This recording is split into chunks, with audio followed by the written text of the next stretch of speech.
session, depending on how we're doing with time, I'd like to share this one paper with Felix Naujokat with you, and again, depending on time, some extensions of the one presented previously beyond the Markovian framework. But so I changed the order of the presentation because maybe Rama appreciates this model, which I'm going to show you now better, because they are not just continuous trades in it, but also some discrete ones. So this is a model of trading in a two-sided limit order book. So in principle, you can buy and sell at the same time. It's not prohibited. And the original motivation for looking at this was the following. When we started working on this, 2005 maybe, this Algorithm-Chris model was still state of the art. So what they did in the banks is they computed what they call this algorithm trajectory. They take the very simple model, estimate the stock price volatility, multiply this by some risk aversion factor, compute the optimal trading strategy, then follow this for a while, recompute everything, and so on. But then they said, well, sometimes they are quote-unquote opportunities, whatever this means. And we would like to have a model which in some sense accounts for opportunities, so that where we do not have to follow this exogenously given trajectory in a very strict sense, but where we are allowed to deviate from it, but deviations should in some sense be penalized. Okay, and so we try to set up a little model that accounts for this. And so the idea is that there is a given kind of trajectory that you should follow. That trajectory is random, but with your trading you may deviate from it. And this trajectory itself is driven by some stochastic processes. And these stochastic processes might either be continuous or they may have jumps. And if you think of a trajectory which jumps every now and then of course you may be in a situation where sometimes you have to buy, sometimes you have to sell in order to stay as close as possible in some sense to this pre-specified trajectory. And so the question was, can we analyze this mathematically? And we will do the same thing as this morning. We allow for active and passive orders. But we do what I advertised this morning more heavily. We really have, we penalize passive order trading linearly. And so we have these different powers in our objective function, and as a result, we cannot do HJB anymore because we don't have an initial guess what this HJB should look like. So we do stochastic maximum principle. As a result, of course, this is not so super transparent in terms of a recipe, like here's the closed form solution for the optimal trading strategy. But what this stochastic maximum principle does, it tells us a little bit about what the nature of the optimal trading strategy should be. Okay, so I guess we've been through this motivation this morning. Why should we look at models of portfolio liquidation under market impact and so on and so forth? Now, what's new in this paper now is that we have two types of price impacts. We have the permanent impact, which means that we trade now and then the book gradually recovers from what we did. So we feel the impact of a trade that we do now is still going to feel it in 10 minutes. Whereas previously we only had basically the transaction cost, so we had an instantaneously recovering book. So now we allow for both. We have the permanent impact and we have the temporary price impact as well. And that alone makes the mathematical setting a little more complicated. On the other hand, we have deterministic cost terms here. So we do not do or allow for price-sensitive market impact as we did this morning. Okay, so I guess we can skip this and move straight to the model. So we have a model where, again, we have a large trader. The large trader can trade simultaneously in two markets, can submit active orders, and it can submit passive orders. The passive orders, as this morning, go to a dark pool. The active orders are orders submitted to a primary venue, London Stock Exchange, but instead of describing active order strategies through something absolutely continuous, we now put just a measure. So we look at the accumulated buy or sell orders for the active orders, and we just model these two processes as basically increasing processes, in other words, just as random measures. And at the same time, so these are two control variables, and then at the same time we have two other control variables which tell us how much we place into our dark pools at any point in time. So these are block trades, and these may be either something absolutely continuous, or depending on what the exogenous process does, it may have jumps. And in fact, it will be the case that the optimal trading strategy, even in the simplest case, will involve discrete trades at the beginning and at the end, and something continuous in between. Maybe you mentioned the omega. Is that your price range? No, omega is just, I mean, we have two sources of, I show you I'll be more precise about the model in a second, but so we have two sources of randomness, one Brownian motion and the Poisson process, and these two will drive basically the dynamics of the trajectory that you want to follow. I'll show you the precise setup of the model in a minute, but it just seems, this omega just means that, well, it depends on whatever this trajectory that you want to do does. The U1, U2 are the currents, is the order books? Sorry? What is U1 and U2 exactly? So U1 and U2 is the number of shares you put in your dark pool. So you're just waiting for those to get hit by some Poisson process. Right. So the Right. current volume of orders in the dark pool? Yeah, it's just So this is your precise position that you've your got order. sitting, yes, Your- sitting in the dark pool waiting to get taken. So this is exactly like this morning, the use. What is different from this morning are these two processes here. So again, I can decide at any point in time to put 500 shares in the dark pool, and I get hit or not, and I leave them there until I get hit or I cancel or whatever. And I have these two measure value processes here which just accumulate buying and selling orders in the primary venue. How does the price, what does cumulated mean? Because if you have a density in your order book, then you have different buy orders at different prices. There's no price. It's just a number. It's Just the number of interactive, orders isn't that it? you. Just a number. It's just a number. Okay, so it's not a measure value. No, I mean, the eaters are sort of like the cumulative aggressive trades you've done. You've just gone in and snatched this much out of the market at the best bid price, presumably. So this eta 1, forget omega t, just tells you by time t you have purchased so and so many orders, and this tells you by time t you have so and so many orders. Yes. Yeah, you. Okay. Or me. It has nothing to do For with the- the little. No. Okay. It's just, these are just your control variables. You can decide how much to buy, how much to sell, and how much to put at any point in time in this exogenous trading menu. Okay. But this morning, these were absolutely continuous. So this was the Xi this morning. Okay, And these are market orders. these are market orders. So again, these, what is called eta now was Xi this morning, and so this eta this morning, eta t was this morning was integral 0 to t Xi ds.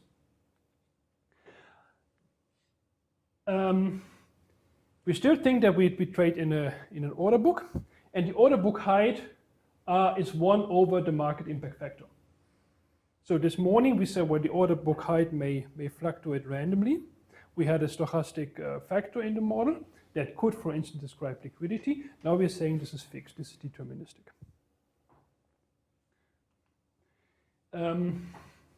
I have a picture that shows how we should think about the order book dynamics. It comes in 2 slides, I think.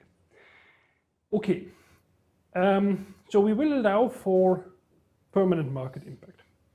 If we allow for permanent market impact, it means that somehow you have to keep track of what you did in the past. And we do so by modeling buy and sell spreads. What do we mean by this? Well, again, suppose that we benchmark everything by some price process PT. Let's say this, we think of PT as the mid-quote or some other fictitious benchmark. And we buy at PT plus something and we sell at PT minus something. And the level of the something should depend on what we did in the past. So the something is actually what we call the buy and sell spread. And this is this guy here. So it means that, so if we start trading at time little t, so then the spread at time s is made up of two components. Well, here is what we do to the spread. So we have the market impact term here, and we have here our incremental trade, and our trades open the spread. Okay, so that makes sense. If we take away liquidity from the book, the spread widens. At the same time, the spread recovers from previous trades, and the rate of recovery is low. So this is the resilience factor here. So basically, trades done in the past kind of get discounted. Okay? And we have this both for the buy and the sell side. So if we have a discrete trade, then we eat into the book. So this 1/2 we just do for normalization purposes. So we eat into the book. This is the amount that we shift the spread by. So this is the current level of the spread. We shift by a discrete trade. We shift it by this amount. And then this is the number of shares that we actually trade. So this is the kind of cost that we pay over the fictitious benchmark price process P. So if we consider this our cost from trading, then the cost from trading market orders is just simply this guy here. So if we do not have any discrete trades, then we have the spread, and we multiply this by the incremental trade. But when we have discrete trades, of course, we have to account for the fact that now we really eat deep into the book. Okay? So we integrate that up, take expected values. So this is for the market orders. Here's the picture. So we have our benchmark price here. Let's say it's 100. It fluctuates according to a martingale. So if we have a discrete trade, then we move basically the best ask price from here to here. And let's say we sell, then we move the best bid price due to our market orders from here to there. And now, if we would not trade any further, the spread would narrowing again. So the book would recover from what we did. But of course, at the same time, we keep trading so that on the one hand, the spread recovers, on the other hand, the spread widens again due to what we are doing. So if I get this right, I mean, if the benchmark price was a Brownian motion, then actually the bid and ask prices would have quadratic variation. Right. Can you show it again, the equation? Can you show it again? Sorry? Can you show the equation? But the benchmark price is really not important. No, but quadratic variation for the best ask is a bit unrealistic, isn't it? The benchmark price is what you would pay or receive in an ideal world, and the cost is what you pay in addition to this. And so this is what we look at. But I mean, you can have a benchmark price, which is a martingale. Say it again. Without the so here you use the fact that the benchmark price is a martingale, Mm-hmm. right? That's not really obvious to find. So what you see people do in this context, they take a weighted average of the bid and ask. Mm-hmm. And you can show that if the flow on the bid and ask side is unbiased, so there's no dominance of buys over sells, then the right weighted average, which gives you a martingale, is actually the bid and ask weighted by the Q sizes. And that, so even if you have a discrete trading model, so the bid and ask will jump, but this weighted average will not jump at trade times because of the weights. So you can have this weighted average which follows the Brownian motion. Well, if I take the idea of benchmarks really serious, I would talk about VWAP. I wouldn't even talk about I'm weighted talking about Chris's bid point. and ask prices. You can have the benchmark which is diffusive, because the weights are diffusing, not because the bid and ask are diffusing. The bid and ask can be piecewise constant, but the Q size is fluctuating a lot. If you think of the Q sizes as being Brownian motions, then this benchmark price can still be a Brownian motion, although the bid and ask are piecewise constant. I think that's actually what you see in the regime if you look at that 10 to the second. So you're giving me another motivation for the approach? But actually, he's suggesting a quite different model. But No, I'm trying. wouldn't we all? I mean, No, I mean, I'm trying to understand what time scale this is. See? Because at the time scales you seem to be thinking of, prices are piecewise constant, right? No, why? Well, the bid and ask price at the time scale of a fraction of a second is piecewise constant. The diffusion thing comes about if you. Yeah, but I mean, time horizon is about a day, typically for these models. Yeah, but the execution horizon is not a day. It's a day. It's not unrealistic. we're sort of thinking about kind of the. I mean, this is how they originally motivated Brownian motion, right? They say, well, we'll be looking at a relatively short period of time, so let's not worry about anything going negative here. Yeah, but I mean, here you're looking at one trade, so that's not going to be a day. That's going to be something like a second. The horizon was a day.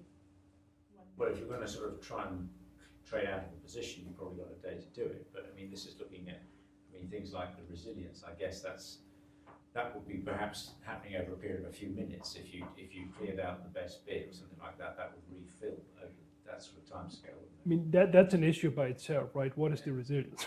Yeah. Let's not get into this. Yeah. So the reason we set it up this way is that what we wanted to capture is this, the idea of having both this permanent and this market, this temporary impact, without worrying too much about what we put in terms of the benchmark dynamics. I think it doesn't have to be a martingale. I guess the math can cope with general semi-martingales as long as everything is nice enough anyway. Okay, so trading costs for active orders. Now then, same story as this morning. You have the passive orders, which you put into your dark pool, and they are either fully executed or not at all, according to some exogenous Poisson process. Execution takes place at the benchmark price, meaning that the execution of passive orders incurs no cost. But we want to model this idea of adverse selection costs. So this idea of you being executed in the dark pool may actually mean that you didn't want to be executed at this point. So we model it this way. There is what we put into the dark pool multiplied by some factor, and we take, so this will be a random control, of course, so we take the expected values. And the way we kind of motivate this in the paper, and now we can enter the same discussion as this morning, either we look at what people have done in discrete time and say there's this correlation between movements of prices in the primary exchange and the execution in the dark pool, so you have some sort of correlation there, which gives you exactly this term. Or we give this little example in the paper where we say, okay, immediately after your dark pool execution, the benchmark price jumps, and it jumps by an amount which is basically proportional to what you have put into the dark pool, which gives you the same cost term here. Okay, so, but what we have here, and which I like better than what we had this morning, we penalize dark pool trading only linearly.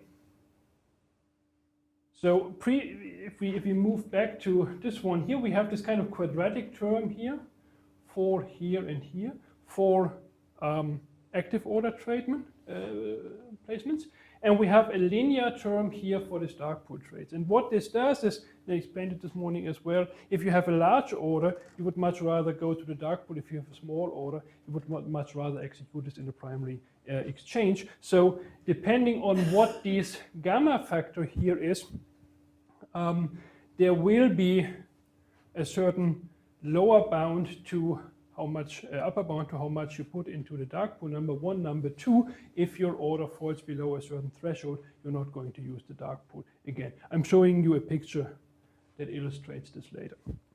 Okay, so again, dark pool trading means in principle no cost, or at least a linear cost term as opposed to a quadratic cost term, but then I have this uncertainty of execution, and I have to find a balance.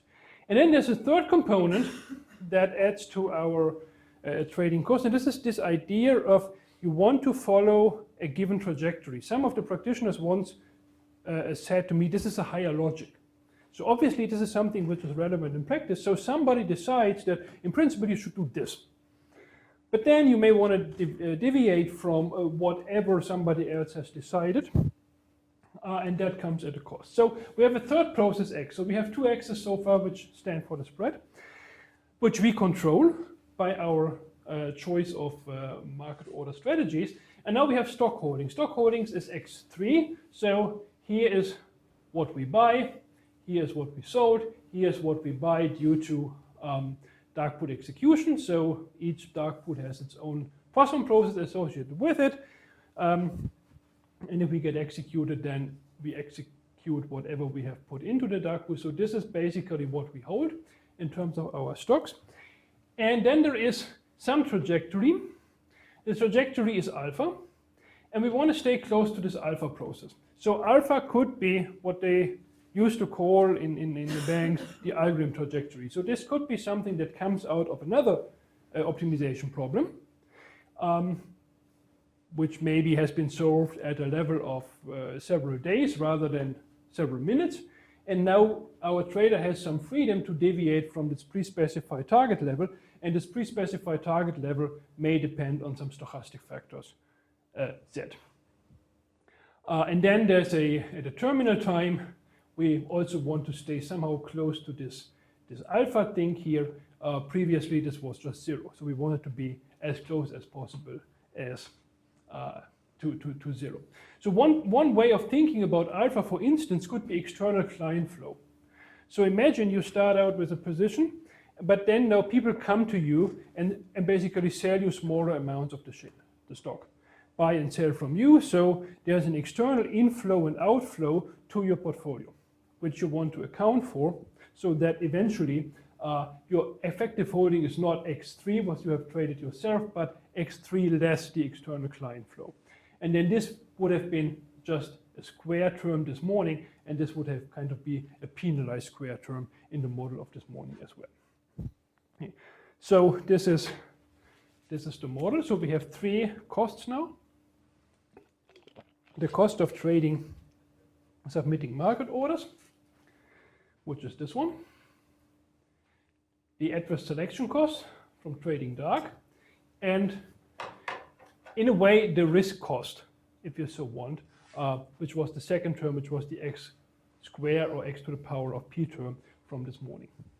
So a control problem is to minimize the whole thing, and the question is, what is the structure of the optimal trading strategy? So can we get an idea of what it should look like?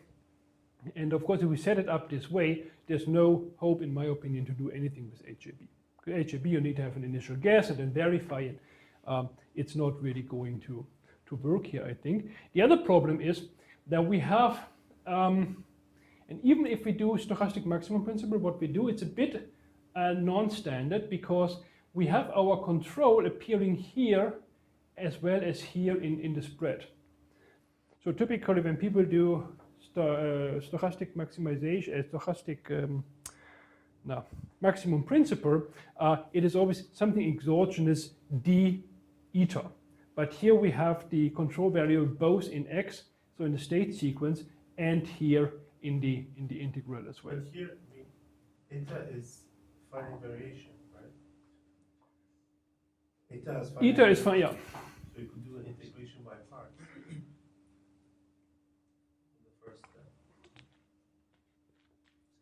I'm not sure it helps you very much. But your problem is the d eta.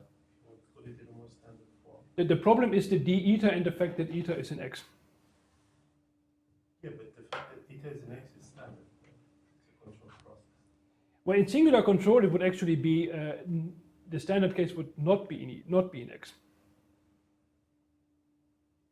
Okay, if you do integration by parts, then you I mean, form. you can doing the stochastic maximum principle is not hard. You can just do it from scratch. So it's not this is not really what we are particularly proud of. Okay, so existence and uniqueness of optimal strategies. Yeah, we prove it indirectly. So first of all, surprise, surprise, the problem has a unique solution under the appropriate assumptions. And the way we do it, first of all, one can show that you can put an appropriate L2 bound on your optimal controls. I mean, if you trade too rapidly, then this should not be optimal. Okay, so you can formalize this and say, well, we put an L2 bound on the controls. Everything that does not satisfy this bound can actually not be optimal. So once we have LP bounds, we can talk about Komrosh type arguments. And this is what we do. So we take a minimizing sequence, and then we know that we can extract an almost sure converging Cesaro subsequence, and so on and so forth, can look at that limit, and that limit eventually does the job. It means, of course, it's by no means constructive. It's an abstract argument. It says it exists, and can we somehow understand what this optimal solution looks like? At least, like, what properties does it have? When would we really use discrete traits? When would we not use discrete traits? And so on and so forth. So existence proof, yes, nice and good, but we would like to understand a little better what the optimal solution really looks like. In particular, we would like to understand when we use discrete traits. I mean, intuitively, you should not use discrete traits other than at the beginning, at the end, if this target that you follow is continuous. Of course, if the target jumps around rapidly, then yes, you would use discrete traits. So here, what's the target? Target is Yeah. the French. The target was this trajectory that you would like to follow. So this one here, this alpha. This is your Algrim trajectory view. So for example, say your delta hedging, alpha would be defined by your. Actually, the original motivation was gamma hedging. Yeah. So you want to stay close to gamma equal to 0. So in that case, alpha only jumps if z jumps. Mm-hmm. And at least in the example that I show you, what comes out of it, or what comes out of the stochastic maximum principle, is that you would not really use discrete traits, as I said, other than at the beginning, at the end, if the z is a nice continuous process. Z doesn't react to the control. Sorry? The z doesn't react to the control. Exactly. But in their gamma problem, it does. And that's what makes it complicated. When they do hedging in Angret's paper, its hedging affects the price. So that's why it gets to a very complicated. When this problem was suggested to us, the idea really was you take the Black-Scholes gamma or delta, and you stay close to this. So you abstract from market impact. Okay, so where are we? Okay, so we can do the stochastic maximum principle, where okay, so this is just as a recall how it normally works. So we have a standard diffusion process, no jumps, no nothing. Controlled drift, controlled variance. What would the stochastic maximum principle do? We would define our Hamiltonian. We would introduce a joint equations, which would be a backward SDE, so with the terminal value given as the derivative of that should actually be a a terminal value. Where is my terminal value?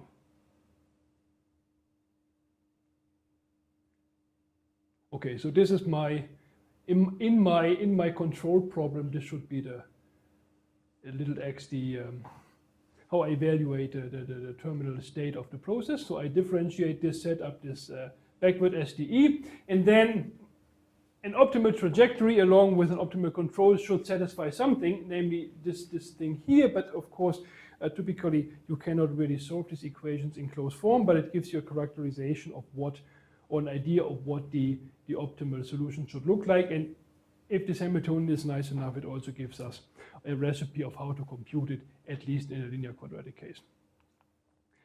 Now, in our model, we have two problems.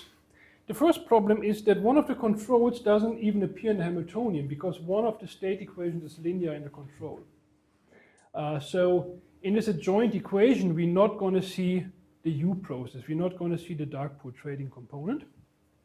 And the other problem is that we have these integrals here where the control variable appears both as the integrator and the integrand. So at least as far as we understood the literature, we could not draw on existing results. So I think this mostly goes back to Kadenilas and Hausmann, stochastic maximum principles for singular control. So we did it from scratch, but it's not very hard. So these are the adjoint equations. It is a lot less intimidating than it looks. So we have three adjoint equations because we have three processes, three state processes, two spreads and the stock holdings. And so it is just a linear BSDE. So given we have the optimal controls, this is just a linear BSDE. Nothing quadratic or anything in it. So here's a linear term, here is the control term from the BSDE, and here are other control terms associated with the jump parts. And here we have the terminal value. And we see that the U appears nowhere. So the active order strategies appear, the stock holdings appear, but the U, at least in isolation, appears nowhere in this equation. And this is because we have it's linear in our cost functional. So this is why, one of the reasons why we could not immediately draw on existing results. Okay, well, what does it give you? It gives you a not so terribly useful characterization of optimal trading strategies. But out of this characterization, we are going to actually extract some information which will be a bit more transparent. So you can prove a control is optimal if and only if for any other control this holds. Well, nice and good. But we can learn something from this equation. We can use this equation along with the fact that our objective functional has some differentiability properties to come up with something which actually tells us a little bit about the nature of the optimal control. So this is what I said. I mean, it's not easy to verify. How do you? It's nice to have this characterization, but how do you verify it? And what we do is we have an alternative characterization. I mean, also it's to be expected of optimal trading strategies in terms of buy, sell, and no trade regions. So these adjoint equations, what they will do, they will define for us essentially or separate the state space into a region where we should buy, into a region where we should sell, and into a region where we should do nothing. And also do the same thing with the dark pool trading, where we should put something into the dark pool or where we should not put something into the dark pool. And the byproduct that we get from this is we get essentially a threshold for the spreads, the buy and the sell spreads, in terms of the adjoint equation, which tell us that we would use active orders only if the spread falls below this random threshold as defined through the adjoint equations. And something similar for the dark pool trading, we would use the dark pool only if the cost of doing so is sufficiently low. And these levels are random, and these levels are defined through the adjoint equations. Okay. So here's something which is a little more intuitive, and we learn a bit more from these state space separations. So a control is optimal if and only if this equation here is satisfied. And now let's look at this one here as well as this. This is the one that we actually, this is perhaps the most transparent one. So we have, again, X hat is the spread, the buy and sell spread, if we use the optimal trading strategy. So what this equation tells us here, that there is a threshold, and the threshold is defined in terms of the adjoint equation as well as the market impact or liquidity parameter theta 1. We know that the spread from this equation here, the spread will never fall below this, but only if it's actually equal to this will we trade. So if this is bigger than 0, then this equation here tells us that we are not buying. Same here, we are not selling. So we are trading actively only if the spread is exactly equal to this random threshold. Again, as defined through the market impact parameters as well as the adjoint equations. And something similar is true for the dark pool trading. So here we have basically, this is the cost. The gamma term was the cost of the dark pool trading relative to the arrival intensity of our Poisson process. And again, the product of these two numbers here has to be 0. So if this cost term is equal to something coming out of the adjoint equation, then we would actually use the dark pool. If the cost is too high, so if the cost is such that this inequality here is strict, then this equality tells us here that we are not going to use the dark pool. So with this, we can separate our state space into different regions, namely a buy region, a sell region, and the boundary, or the no trade region, and then the boundary of it. So if you go back here, we would trade here only if this term here is less or equal to 0, or combined with this guy actually equal to 0. So we have our buy region here with a strict inequality, and then we look at the boundaries of these buy and sell regions, and we get the whole thing with equality. And we have the no trade region where we have a strict inequality here, where the spread is just simply too high to use active orders.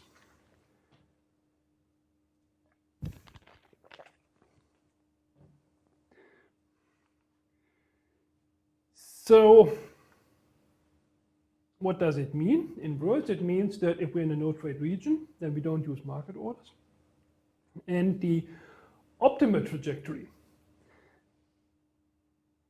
coming out of the adjoint equation for the optimal trading strategy, it always stays in the closure of this no trade region, and we can look at the measure.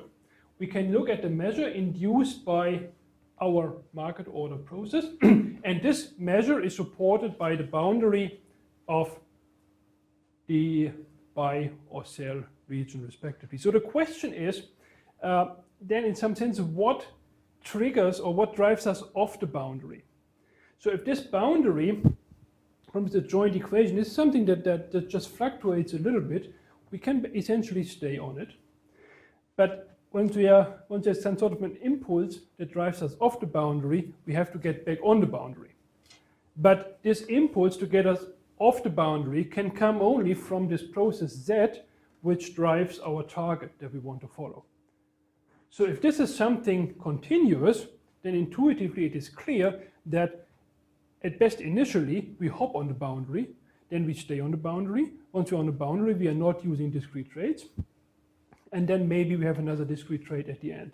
Whereas when we have discontinuities in the trajectory that we want to follow, then we may actually have to use discrete trades. So if we think of these target trajectory as being driven by external client flow, as long as the external flow can be modeled by, let's say, a Brownian motion or something, then we don't use discrete trades ourselves. But of course, if we have large trades coming in, take them on our book, then we would actually have to use discrete trades ourselves to be driven back on this boundary.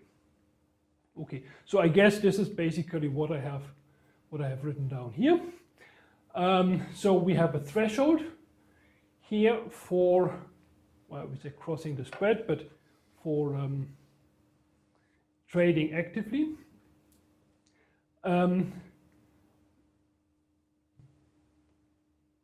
We keep trading actively as long as we are on the boundary. We stop trading actively if we are thrown off the boundary, and what throws us off the boundary can only be the Z, and then we may have to use a discrete trade to actually get back on this boundary. Okay, so here's an example where all these adjoint equations can actually be solved. I mean, solving these equations in closed form is impossible, but sometimes you can do it. So let's look at the problem of liquidating a single stock portfolio. So we want at the terminal time to have 0 stock holdings. We have the primary market, we have the dark pools, and really to be able to solve this problem, we have to refrain from adverse selection costs in the dark pool. We have seen this morning that if we do have adverse selection costs, then we have at least a time-dependent lower bound, upper bound for what we put into the dark pool. If you refrain from adverse selection costs, it is intuitively clear that we always put everything into this dark pool, and that should make... Is that the gammas then? You say the gamma I have to be 0? 0, yeah. Okay, so and in this particular case, then we can solve everything. So the control problem, now we put this extra liquidation constraint on top, but we can use the stochastic penalization method because this doesn't fit into the original framework, right? The original framework had this function f at the terminal time, but it didn't enforce the singular condition at time capital T. So we look at a relaxed problem where we penalize stock holdings at the terminal time, and we only look at the cost generated from market order submissions. So we make a couple of guesses. First of all, one would just expect that because dark pool trading is free, whatever we have, we put there, and then we cancel small amounts and liquidate them actively in the primary venue. We would also expect that because everything is smooth here, and so we turn the Z off. Okay, so the trajectory is something deterministic. And then we would do discrete trades only at the initial time, at the terminal time. And yeah, you can also guess that prior to dark pool execution, the initial trading rate is sublinear because we know how it works in the Eigen-Chris model. If you don't have risk aversion, you trade linearly. So now you put everything into the dark pool, so you should really trade slower, hoping for execution there, and then later on you start trading a bit faster. Okay, now if you think all this is true and make the initial guess, you can actually solve the relaxed problem, meaning where we penalize terminal final stock holdings. And the optimal solution is of this form. But first of all, you don't buy because you want to liquidate anyway.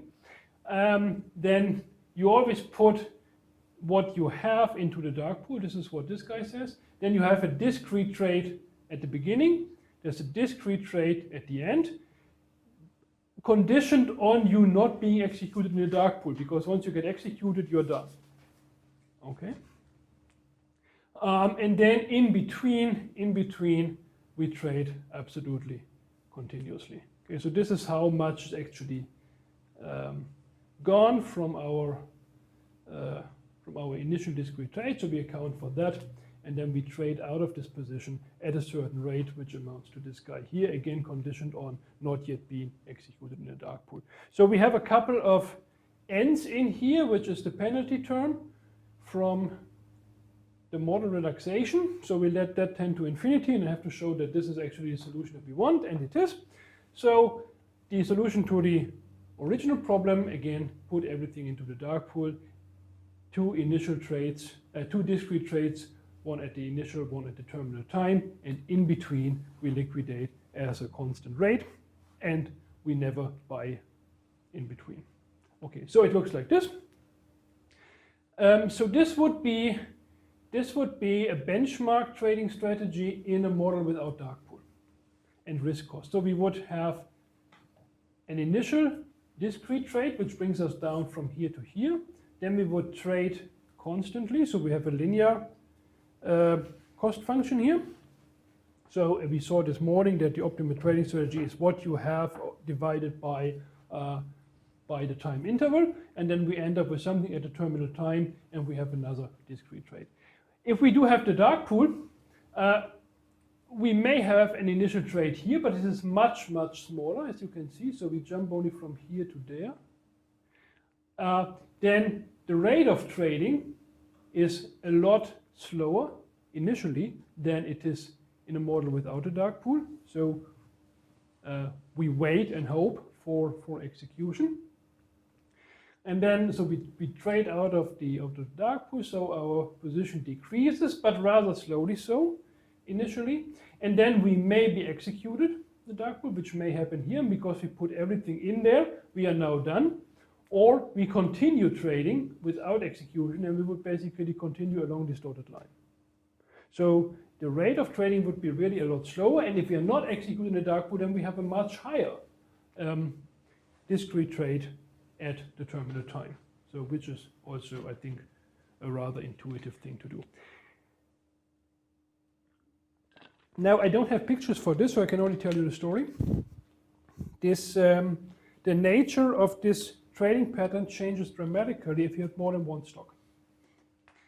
And the reason why it may change dramatically if you have more than one stock is that imagine you start out with a position of 2 stocks and you are long in both.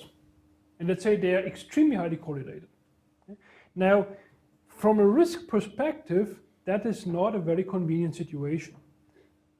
So what you would basically like to achieve from a risk perspective, you would have a long position in one stock, a short position in the other.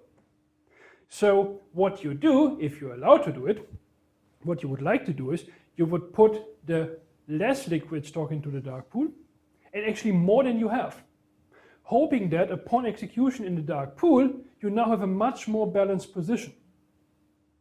And meanwhile, you trade the more liquid stock, you trade it actively in a primary venue. Now, as we had this discussion with Rama this morning, if you're doing risk trading, you trade in your own account, that's perfectly fine. If you do agency trading, you are not allowed to take the other side of the market. If you start out with a position where you have a long-short situation, then you would trade basically a lot less aggressively in the dark pool. Because the least thing you want is to destroy the balanced position. So you're not putting everything into the dark pool, because imagine you get executed. You completely destroy your nicely balanced position. So it would really increase the risk of your portfolio dramatically.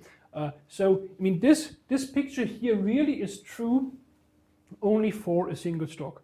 Liquidation of portfolios it is much more subtle, especially if you have this interplay between active and passive orders.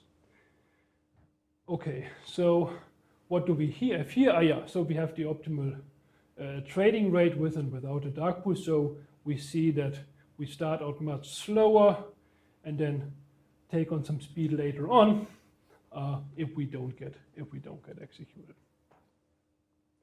Okay, so these results which I show you here, they have already been established using very different methods, though, in a paper by Peter Kratz and another one by Kratz and Schöneborn, but not with the stochastic maximum principle method. Okay, so this was a different model from the one that we have discussed this morning. The distinctive feature, I think, is that we have both. We have the permanent market impact, we have the temporary market impact. We control the spread ourselves.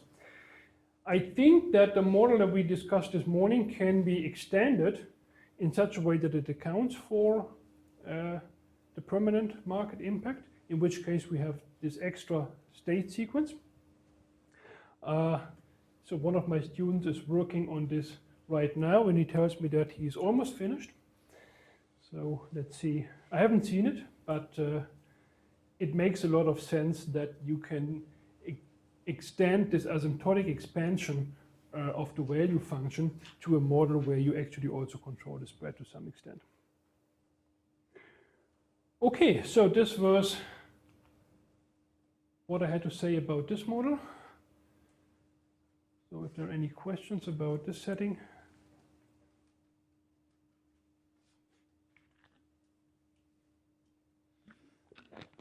Okay, if not, then I brought you some BSDEs. So we would basically be going back to the model from this morning, but in a non-Markovian. This is the one from this morning. This is the one. Oh yeah.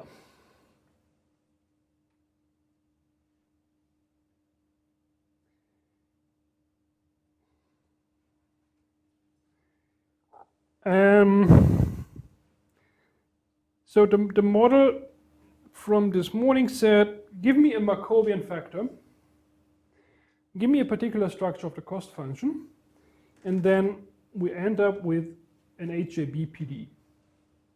And we solved it by some sort of asymptotic expansion around the initial or terminal time. What happens if the factor is no longer Markovian? And my favorite example for a non-Markovian factor is VWAP. I mentioned this morning. So VWAP, a time average of transaction prices weighted by the number of transactions that occurred at that price. Now, of course, you can try to model VWAP directly using a Markovian dynamics, but if you have a model for prices, if you have a model for trading volumes, you put that together to compute VWAP, you end up with something which is path dependent. So you have to keep track of the entire trajectory. So if we look at this kind of model, we would be immediately outside the Markovian framework. If you do stochastic control outside the Markovian framework, we end up with BS-PDEs rather than PDEs. And we did two papers on this, one with Paul Wien and Jingyao Chu, I think I have to pronounce this, where we have a factor process which has a non-degenerate volatility matrix. So something like geometric Brownian motion would not be allowed. And then we did a second paper with Jin Yao and Qi Chen, where we were able to do without the non-degeneracy assumption on the volatility coefficient. But that's mathematically a completely different ballgame. So although the model is the same, the mathematical approaches are very, very different. And I think basically what I would probably just do is to highlight some of the difficulties you run into and how one may be able to overcome them. Okay, so here is the model from this morning. So I'm sorry for using different notations here for the presentation, but I just took the notation from the papers.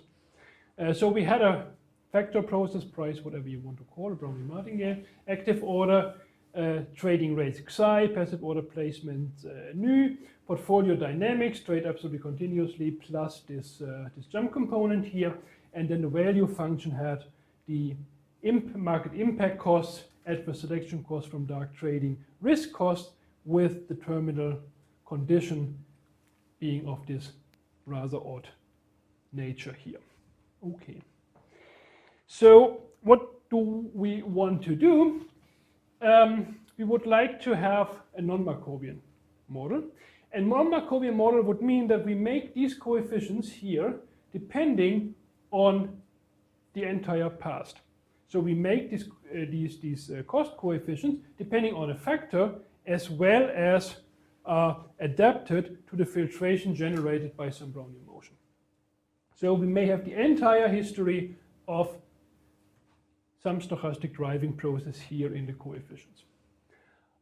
We still have a factor process, so we still think of something that we want to single out, whose impact on the optimal liquidation problem we would like to understand better. We could do without the factor process. This would be actually a bit simpler, because then we wouldn't have a BS-PDE, we would have just a BSDE. This is what Stefan Ankirchner, Monique Jambon, Thomas Kruse did. If you have the factor, you get the best from both worlds. Yeah? You get the PDE component from the Markovian framework, and you get the BSDE component from the non-Markovian model. Okay, and this is why we try to have an explicit as much as possible dependence of the solution on some factor, and I don't know why there is this one parenthesis there. I think I wanted to say, no, I said VWAP here. So my favorite example of something non-Markovian, as I said repeatedly, is volume-weighted average prices.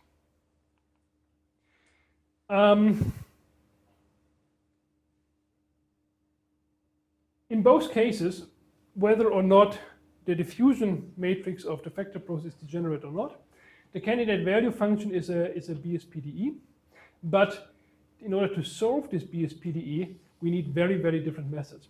If we have a non-degenerate diffusion coefficient, we need some sort of Ito formula, a generalized Ito formula where you look at the composition of the solution to a BSPDE and an external process. So you have a function and you apply a stochastic process to this function. This sounds like Ito, except that this function comes as a solution to a BSPDE. So you cannot use the standard Ito formula, you need something a bit more advanced, and this is a method that my postdoc Jin Yao, together with his PhD advisor Tang, developed about 2 or 3 years ago. For the degenerate case, it's a bit harder. For the degenerate case, such an Ito formula does not exist, at least to the best of our knowledge. So for the degenerate case, we rely on a link between backward stochastic partial differential equations and forward-backward systems of stochastic differential equations. And this link is valid, but only if you have extra regularity for the solution of your BSDE. So this is why this case is mathematically harder, because we have to establish more regularity for the solution of our BSDE. BSPDE. Okay, so just to benchmark things here with the PDE and the BSPDEs. So we all know we have a standard stochastic control problem. We control the drift and the volatility. We have a cost functional additive term plus terminal value. Okay, we can do dynamic programming principles, so we compute the optimal value function from some future point in time on at the running cost of this, and then we could as well just minimize this. And from this dynamic programming principle, if all our factors are just deterministic function of state, control, and time, then okay, it is a PDE given here. And if these processes, so drift, volatility, running costs, are actually adapted processes, and the terminal function is something FT measurable, then we do not have a characterization of the value function in terms of something deterministic anymore, but in general this value function will be a random field.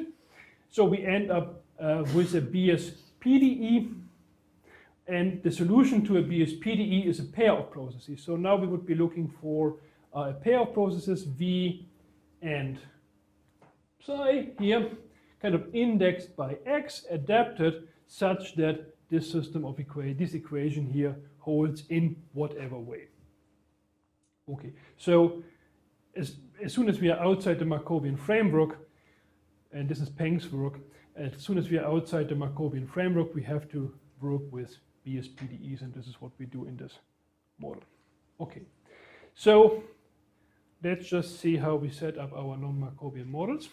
A little bit of notation, I apologize for this, but we need it. So we start out with a probability space, which carries a filtration. And we have 3 sources of randomness. We have 2 independent Brownian motions, and we have a Poisson point process. So in the application, again, this Poisson process will drive dark pool execution, whereas these 2 Brownian motions here will be driving our stochastic factor, which may stand for liquidity, for prices, for whatever you want. We have a controlled process. So again, we trade absolutely continuously in the primary venue. We put something a little more general than what we had this morning with the dark pool trading here. Well, this can easily be reduced to what we had this morning. So we have this term here associated with the jump part. We want to achieve liquidation at the terminal time. And now we have a factor process. This factor process was a Brownian martingale this morning. Now the factor process is something a bit more general. So it is this y process here.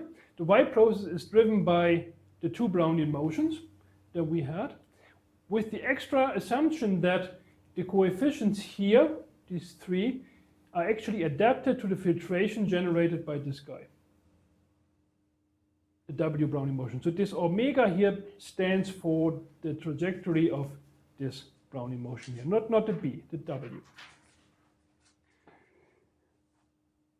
Okay, cost functional, again, same as this morning, accounting for the fact that we have some slightly more general jump term here, but I mean, from the mathematical perspective, you can easily forget the jump term.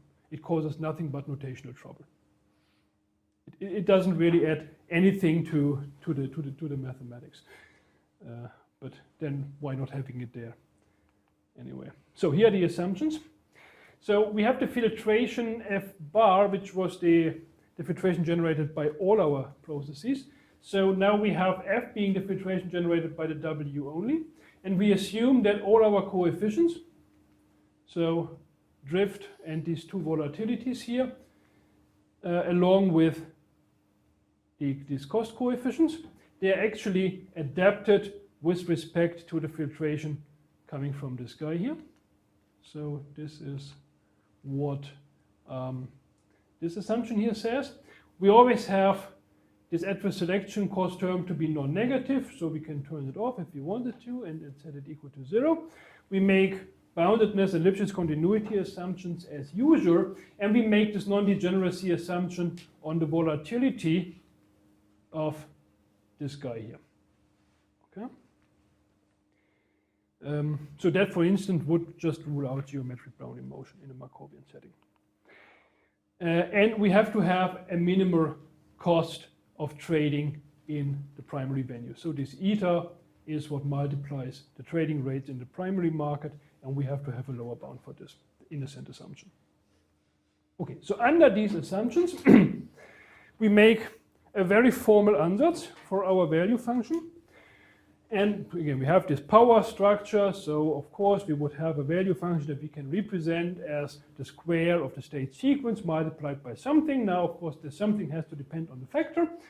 And as we motivated previously, this guy should somehow be coming out of a BS-PDE. So the same thing, again, as this morning, you can set up the PDE or the BS-PDE without looking at the liquidation constraint.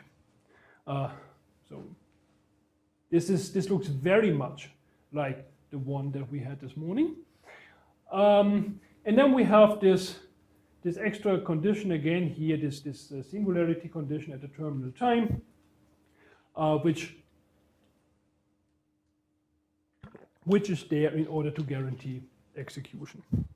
Okay, so this is just a formal ansatz. Of course, you have to verify that this is indeed true and that this thing has a solution in the first place. Now, what do we mean by a solution to this equation? Well, we mean, first of all, just a random field or a pair of random fields that satisfies the BSDE. So these two are the differential operators capturing this term, respectively this guy, and the capital F is the nonlinearity here. Okay? So we want this, and if we take tau to the terminal time, then we want the solution to explode. The whole thing almost surely for all t and for all tau prior to t. Okay, of course we could do weak solutions, we could integrate with respect to test function, would give us the same thing. Same story also as this morning. We have this weird boundary condition plus infinity, which is of course not a good boundary condition, but we have seen that there's a certain asymptotic behavior of this inflator hardwired into the problem, so that we actually know more. We do not just know that this thing has to be infinity at the terminal time. We also know the rate at which it converges to infinity, and we are going to get the same kind of result as in the Markovian case here as well. So what are the technical challenges? The conjectured value function is the solution to the BS-PDE, this guy. applied to the factor, multiplied by the state sequence. So, and I put a lot of indices here. So this means that the factor process starts at time s at little y, and this means the state sequence or the portfolio process starts at time s in little x, and it is controlled by xi and rho. So if this is supposed to be the value function, we have to get an integral representation of this process. So we have this composition of u and v, and in principle, if u were a nice smooth function, as we know from stochastic calculus 101, then we would do Ito. Now it's not that easy here because u is the solution to a BSPDE. But there is a generalized Ito-Kunita-Wenzel formula which allows us to do some sort of Ito expansion here at this level. The difficulty at this point is that that would only be true, we could use this equation only, if this guy here had integrability properties. So the assumption under which Yao and Tang proved that generalized Ito formula was if you plug in 0 here, so if you go back here, you plug in 0, so this guy vanishes, this is good. So the only term that's actually left would be the lambda, and the lambda was the risk cost. And our assumption is this guy is bounded, but we are not making any integrability conditions. So in that sense, the condition they need, namely this f evaluated at 0 to be an LP function, is not satisfied in our case. We have L infinity, but this is easy to overcome. You can just properly weight everything. So you throw in a weight factor to the nonlinearity, and that weight factor then also carries through to the solution. And you can choose the weight factor so that you turn this f infinity function here into an LP function. So instead of working with this nonlinearity, you have to work with a weighted one. For a degenerate case, this generalized Ito formula is not available. So this is why some other approaches had to be taken. So this Ito formula thing is for the verification theory. The second technical challenge arises from the existence proof. So we have to prove that we have a sufficiently regular solution to this BSPDE so that we can apply this generalized Ito formula in the first place. And here we do what you've seen in the previous paper. We use the stochastic penalization method. So we look at a sequence of models where we penalize terminal holdings by some factor n. That would be a very nice BSPDE, which fits into the standard framework. So we would get solutions. Then we would have to establish a comparison principle for this BSPDE, is basically saying that if we increase the n here, so we increase the level of the terminal value, we have a monotonicity condition on the level of this u function here. So on the level of these functions multiplying the portfolio position. We would not have it for this one, not for the control process. We would only have it here for the u process. But once we have this comparison principle and we have monotonicity here, we know that we have a limit. And then we take essentially this limit and compute a limit for these fellows here by using this u function. Okay, so the verification theorem says if we have a solution to our BSPDE, and these 3 dots here actually replace at least 2 more slides of technical conditions. These functions lying in the right spaces, in order to define all these spaces and even to phrase where this should lie, I think it would take 2 more slides. So I just put 3 little dots there. So in other words, you have a sufficiently regular solution lying in the right place, which has an asymptoticity condition like this one here. So close to the terminal time, it essentially behaves like 1 over time. Exactly as we had it in the Markovian model. If we do have a solution like that, because this boundary behavior, as I said, is hardwired into the application, then we know that we have the representation of the value function in terms of the solution to this BSPDE, and we have the optimal control in feedback form. So very much like this morning in the Markovian setting. So we have the solution to the HAB equation evaluated at the factor, and then, well, depending on which one we look at, multiply by x. So again, no adverse selection cost. This term drops out. We always put everything into the dark pool. We do have adverse selection cost. We don't do that. And this boundary, then it fluctuates in the general case, and this is why the approach that people have done when they have deterministic cost function doesn't work in this case. So here your problem is not Markovian, but the optimal control in feedback form nevertheless. Yeah. But why is that? The special structure of the problem? Why should it not be? I mean, the factor is basically the Markovian part. The non-Markovian part is hidden in the U. So it's okay, you call it feedback, but it's not dependent.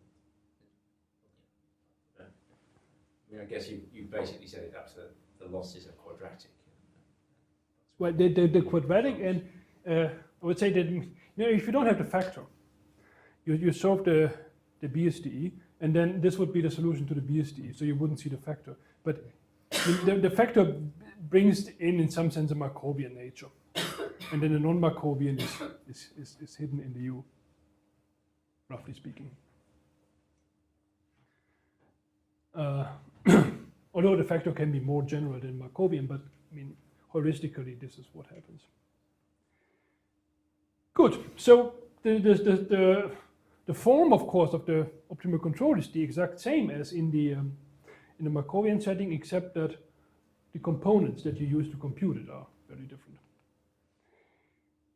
Okay, interpretation. I think we've done this as well. So we always trade a certain proportion actively of what we have. If we have no adverse selection, then we put everything into the dark pool, because then this guy here just cancels. And this is done. First time I've seen this was in the thesis of Kratz. So I don't know if I should comment on the proof. This one I already commented on, that we need to get an expression of the candidate value function, an integral representation of this. Okay, we use this Ito-Konita-Wenzel formula, but for the solution multiplied by the weights. So this has enough regularity so we can apply this formula. Then we apply the standard Ito formula to this guy, and we multiplied by the inverse of theta. So then we have an expression for this, and then again standard Ito to the product of this, and then we have it. So the difficulty lies in the integral expression of this one. Also, this appeared this morning already, that our portfolio process can be assumed non-negative and decreasing with a certain asymptotic condition on the portfolio size. And here you see why you want this 1 over t for the value function, because so the square of the portfolio decreases linearly in time, and our value function comes with this asymptotics. So this means that if you put this together, if you put these and these together at the terminal time, or close to the terminal time, you're only left with this guy. And this guy, if this psi is an L2 function, then this guy goes to 0. So you really have to make sure, I said it this morning already, that you have these two competing forces here. This guy is supposed to go to infinity, but this guy is supposed to go to 0. And then which one wins, the 0 or the infinity? And because of this asymptotic condition for the portfolio size, the product actually does go to 0. Okay, so this is how you get there. Okay, existence of a solution, yes it does. Through an approximation argument combined with various comparison principles and so on and so forth. Again, this BSPDE had this boundary condition, the infinity here, and again hardwired into the problem is a certain asymptotic behavior. So we do have a solution to the original BSPDE, and that solution already automatically satisfies the right asymptotic condition. Okay. So this was, so this is how we do it. So here we have the penalization term, which is now not infinite but n. So we let things go to infinity, and then construct a solution for the control part of the BSDE in terms of this. So let me skip this maybe. There's also a uniqueness result. So the solution that we construct that way is unique, at least in the class of non-negative ones.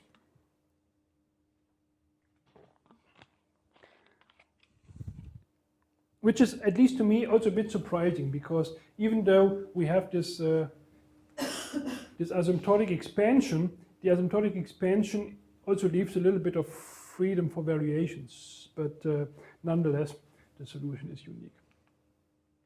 Okay, what changes if we have a more general model, which would, for instance, allow some sort of geometric Brownian motion? So same control process as before, but now we have a factor process, which is just this guy here. So we have only one Brownian motion. We have here sigma and b being adapted to the filtration of this Brownian motion. And we do not make any assumptions on sigma in terms of this being non-degenerate. So now we could put in geometric Brownian motion, for instance. Objective function is the same as before, and so on and so forth. So we need assumptions, and the extra assumption that we need is the one down here, which in words means that the cost of trading actively at the terminal time is not allowed to vary too much. So suppose we turn it off. That would be a situation where this assumption is actually satisfied.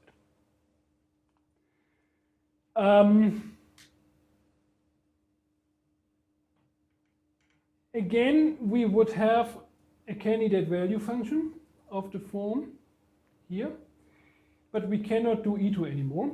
So instead, we would express this U in terms of a forward-backward equation, and this goes back to Du and Chang.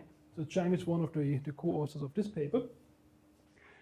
But I'll show you exactly what I mean by this. But in order to do this, you have to have more regularity. So you have to prove that your BSPDE comes with more regularity in the sense that you have very strong integrability requirements on the gradient. This is this. So previously we had the gradient basically in LP, and in L2, I'm sorry. So now, depending on the number of factors we have, we need more. So if d is equal to 1, we have to have like L5 or something. So we really need a lot more integrability for the gradient.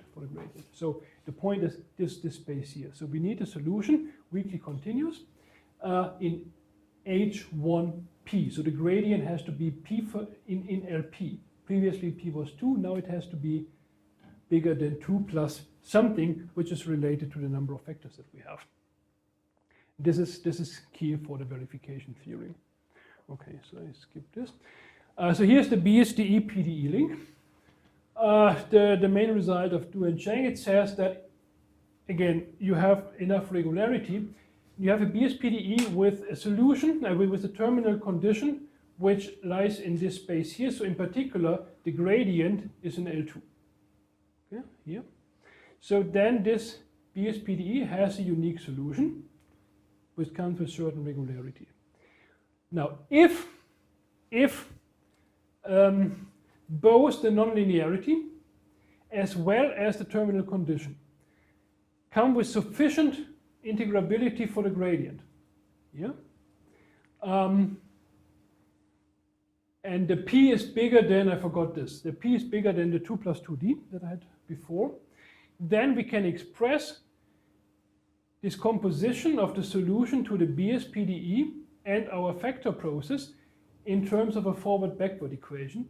So the forward equation is just the factor process starting at time s in y, so that should be a little y here, I'm sorry. And there's a backward component, so the forward component here feeds back into the backward component. Here it is, and here it is.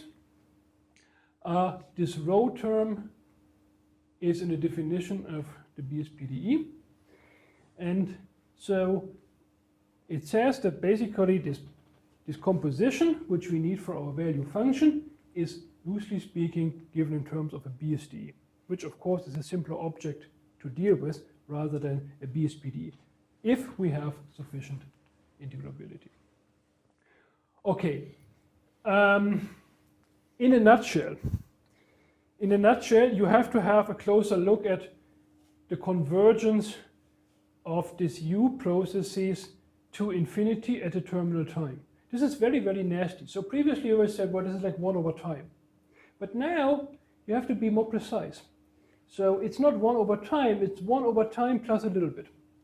And this little bit rescues you.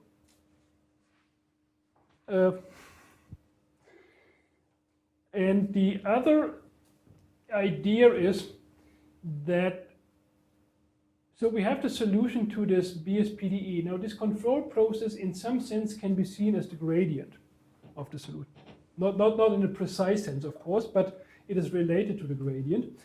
And what we really do, this is what this formula says, we do the same sort of asymptotic expansion that we did this morning for the solution for the PDE, now we do for the BSPDE, but both for the function itself as well as its gradient. So this is inverse somehow what we do here. And then after a couple of pages of rather cumbersome computations, you see that basically everything works, that you have sufficient integrability. Okay, so this was very quick. Okay, then we have a solution in the right space and so on and so forth. The solution already comes with the right asymptotics, etc., etc., etc.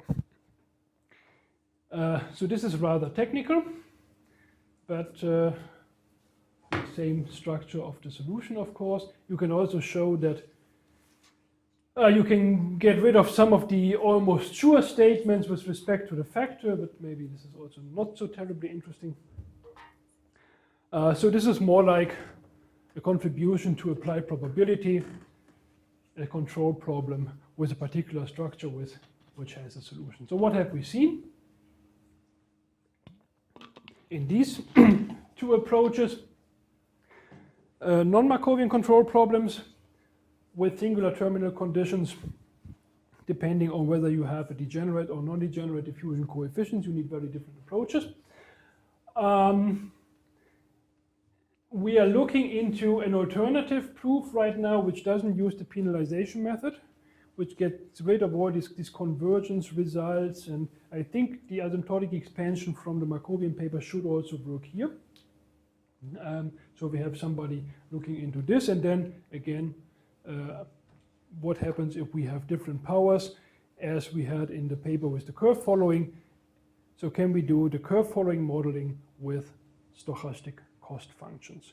That would be an open mathematical problem for me, mostly mathematical. I'm not saying it has any applications in the real world, but I think it would be nice to look into this problem. Anybody's interested, let me know. Okay, so I think I finished just in time. Thank you very much.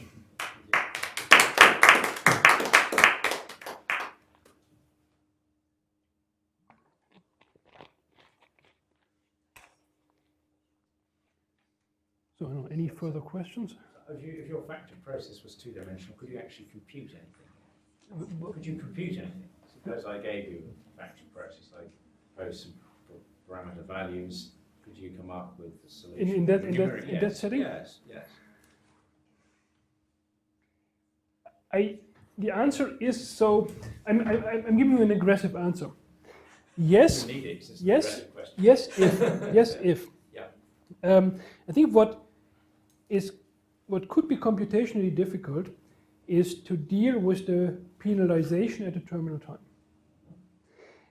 My conjecture is, if you use the asymptotic expansion, which I showed this morning, and you were not here, you can get rid of this. And that should, in my opinion, be numerically easier to do, at least on the level of the PDEs. because you're looking for the solution of a PDE with particular asymptotics. My conjecture is if you do Picard iteration, you stay within that class. And my gut feeling is this should be numerically a bit more stable than the penalty terms. So I would say you give me everything and you find me somebody that knows how to do Monte Carlo for non-Markovian control problems. The answer would be maybe. Yeah.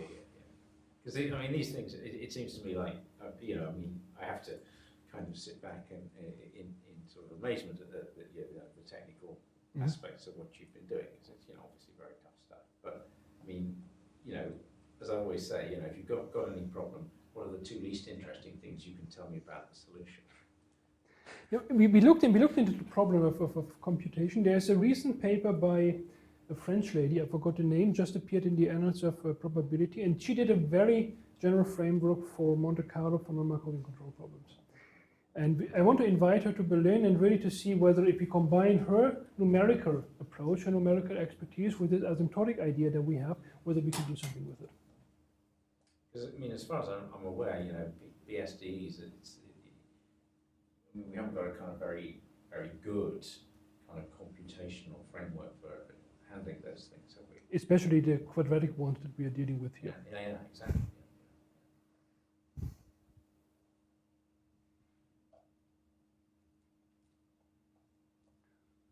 Okay, if there are no further questions, then thanks for coming. And how do we turn the internet off? Good.